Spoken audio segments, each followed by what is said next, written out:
We've spent time teaching our educators how to create need-satisfying teaching learning environments. And we've used Dr. William Glasser's choice theory as the lens upon which we've done this.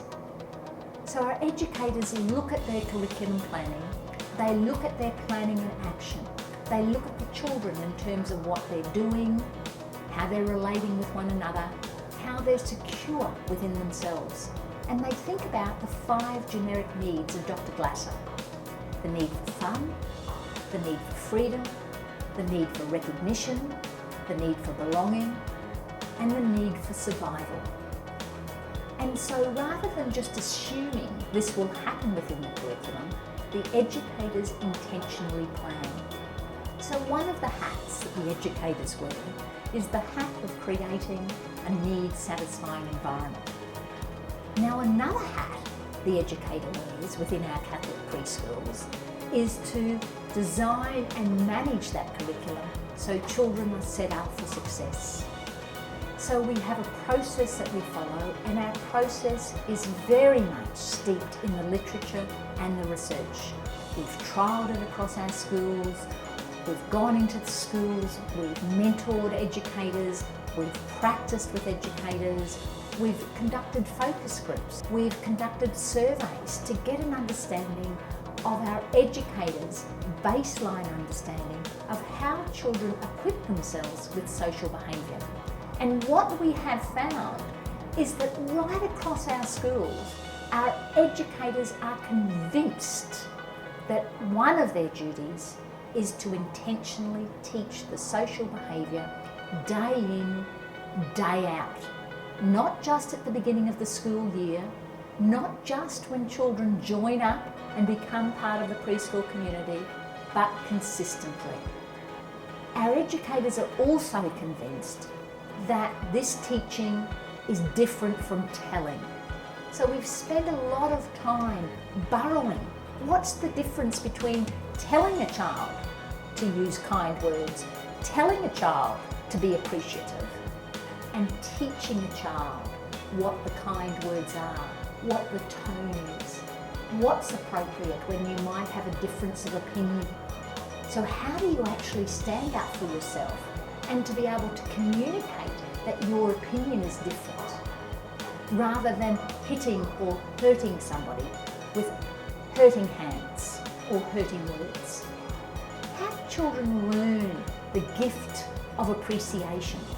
Do we as educators model that? Do we show that? Do we take time in our day to acknowledge that children are appreciating one another?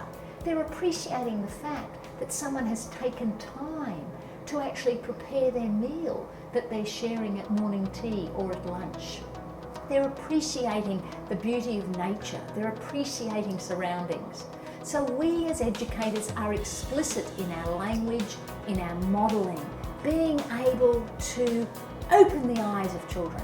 And the beautiful part of this is that when we have spoken with parents, our parents are 100% supportive of working in partnership. So the process that we follow in terms of the values, education, and the social conventions, just to sum up, the first phase is we intentionally make sure that as adults, we're clear what it means and what it doesn't mean.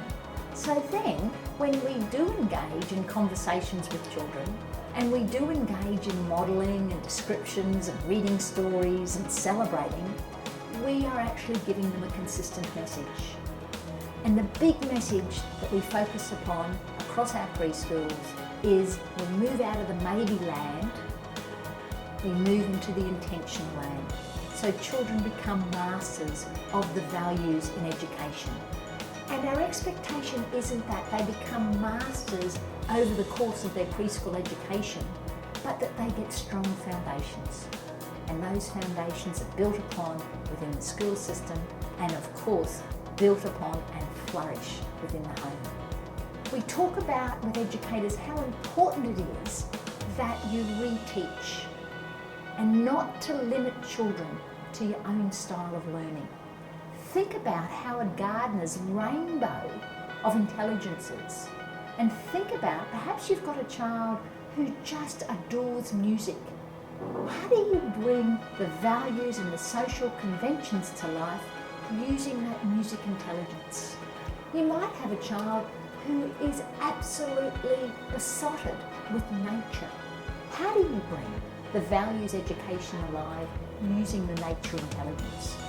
So our educators have had to think outside the square, and by doing that, that has empowered them to make sure that our curriculum is purposeful play, it's based on research and education, it intentionally has that fabric of values and social convention, which we use the term character in education.